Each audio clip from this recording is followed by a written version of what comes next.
We have here on the show, when we're talking about these big picture issues, whether it is paying players, whether it's conference realignment, we have sort of looked into the future about a big breakaway that, the power conferences, or maybe even not all the power conferences, but certain schools at the power conference level that want to enter into a new world, that they would break away from the NCAA rules that prevent them from being able to pay athletes or be able to continue to use more resources. That you've got a cap on scholarships, you've got a cap on recruiting days, and you're not allowed to, for example, buy tickets to a future opponent and go see them in person.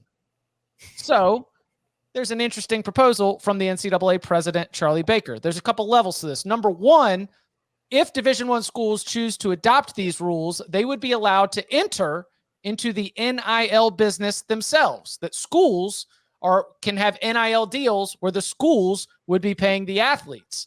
There would also be a new subdivision. So we've already got Division I split into FBS and FCS. Now within the FBS, there would be another split, a subdivision that would allow schools to create their own rules for recruiting, rules for transfers, rules for roster size, and a other wide range of policies. And you would essentially have to buy your way into this division. I mean, this is a country club with an initiation fee where you would have to put money in a trust account for athletes to be able to get your way in. Tom, too late?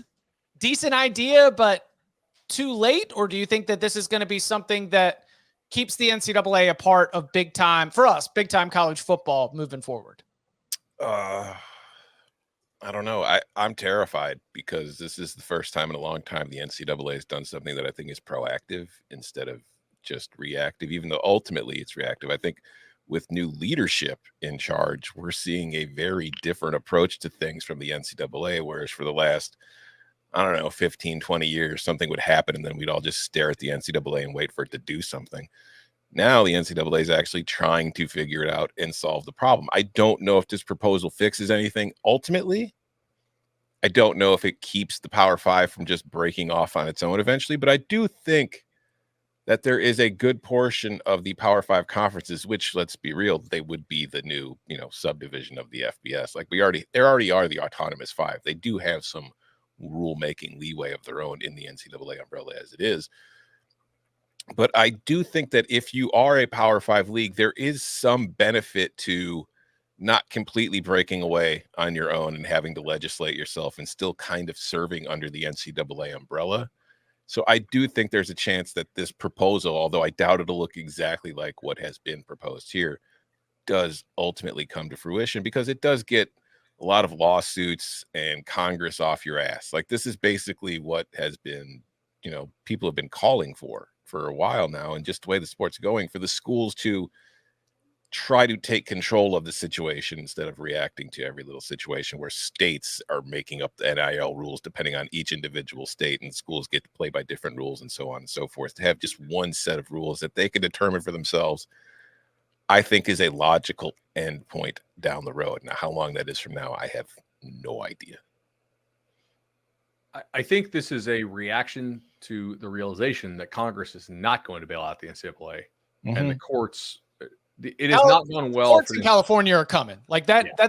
That is a decision that is coming in early 24. So, like to me, it is proactive in that it was before the court said that you have to call them employees, but it is very much like shot clock running down, and we're just gonna chuck this up. The question is whether or not they hit it. I don't know Charlie Baker. I've never talked to Charlie Baker, so I don't want to claim that I know this. But sometimes at your job, not this job, there's pressure to justify your existence, right? So you have to do something, even if it's maybe not like the best thing. I don't think this is a terrible idea. It's a great idea in the NCAA's interest. Is it enough of a solution that it would actually work and long-term and stand up to antitrust challenges? I don't know. I don't practice antitrust law, but I have some doubts there. But if you're Baker and they hired you because of your political connections and you're not getting a damn thing done in Congress, you kind of need to show something to the people who pay your paycheck, right? So, hey, let's put this proposal forward. I'm progressive. I'm doing stuff. I'm making things happen here. That's my read on this. minimum of $30,000 per athlete for at least half of your athletes on an annual basis. The money distributed by schools would be required to follow the Title IX law by equally distributing money to men and women. Any NIL payments made from schools to their athletes also subject to Title IX rules. This is not the end of NIL the way that I read it.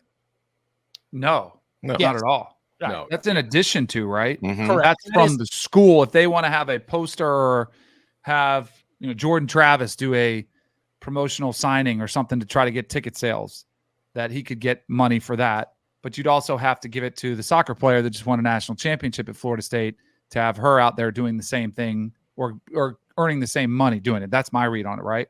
And Yeah. if you've got this floor provided by the school, then maybe the collectives aren't having to do anything, but almost like take it back to the old days. The collectives aren't going to do the universal basic income thing because the schools handle that. Collectives only come in for the top dollar edition. Specific players. Yep. Yeah, specific players that you need to get deals for. But you could, it's not capped, right? They said 30,000 minimum and you could spend whatever you want as long as it's equal. I mean, Iowa would be able to shell out a lot because Caitlin Clark's getting a boatload, but right. I do think that the way that I'm reading it is that because of the Title IX and the restrictions that would be put in place, you couldn't go, it might not be capped specifically, but I don't know if you could go totally lopsided on it. we definitely don't go out of our way to like bang on women's sports here on this show, but from a business standpoint, I have strong doubts that the long-term solution is paying all the non-revenue sports anything close to what you pay the two revenue sports, right? Everything that proposes anything like that, where like from a revenue standpoint, not in terms of like money to the school, but like directly from TV and ticket sales. So athletics revenue, because schools 1,000,000% benefit from having women's sports, right? Mm-hmm. They get better enrollment off it. Like there's a lot of intangibles that actually show up in their overall university bottom line. So don't take what I'm saying that way. From athletics revenue, ticket sales, TV, most of your non-revenue athletes are literally that. Like they're costing the school money out of the athletics budget.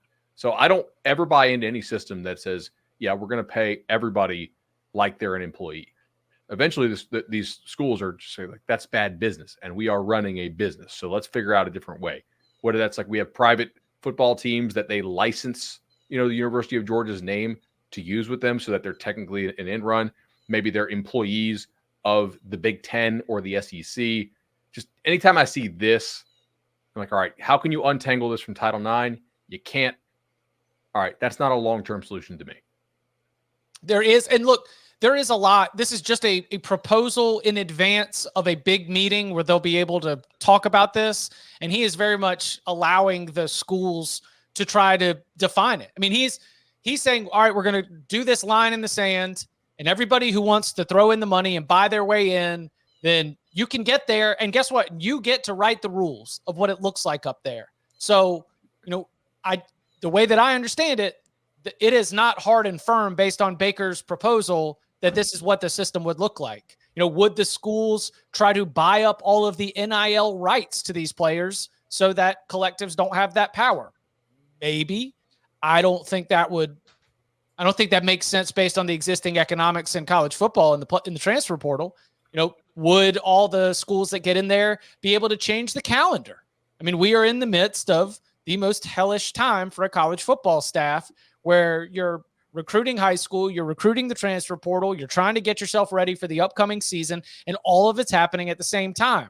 Sorry, families. It is possible that maybe we start to see changes in the recruiting calendar as well. Those to me seem like opportunities for all of the schools, the athletic directors, and the coaches who have complained about some of these things and asked for guardrails. What this at least is doing is saying, all right, if you want to buy your way into the club, you get to write your own rules. Now who wants in? They just need all of Division I to vote to allow for that club to be created. Does that seem right? I mean, this is a tough thing for me to wrap my mind around. I want to make, Same. You're going to have a choice. Okay. Also, the idea that different teams within a conference will be members of different subdivisions, essentially, does not seem sustainable. No. Right? But I mean, I think that's just going to be like kind of what Florida State, Clemson, and North Carolina and talking about in the ACC. Are you guys going to play or no? You know what I mean? It's like that's really what it's going to come down to. If they go to a model like this, it's going to be like, do you want to keep doing this or do you want to just go join these guys? Have we seen this? This looks like it's real. Like I follow. This is followed by a lot of this account's followed by a lot of legitimate people. Have we seen this comment by Charles Huff? Yes. No, what is it? The Marshall head coach. So Cassidy Wood, who I don't know what station she works for, WOWK 13 News, which is in Charleston, West Virginia. So Fancher, their quarterback's in the portal. I mean, this looks real, right? Like, yeah, no, it looks like it sounds like I think he thinks he was off the record. Maybe is what it sounds like. Yeah, he's just giving a very blunt assessment. What's the quote? So Cassidy Wood wrote on Twitter about the Fancher transfer. Talk to Coach Huff. He says this one doesn't come as a surprise. Quote, there isn't a lot of money for NIL and the fans hate him. The kid has been miserable. That's a fair assessment. Right? Yeah, no, that is. Yeah. It's just, we don't get that kind of honesty from coaches. It's refreshing. Yeah. And I mean, excuse me, I don't want to say he wasn't good. I haven't crunched the tape, but that was not the reason you thought Marshall was going to score points. Was not the quarterback position. Agreed. Yeah. Ali, the running back, was awesome. Mm-hmm. He's a dynamic player. But when it came to moving the ball down the field through the air, not a whole lot of confidence.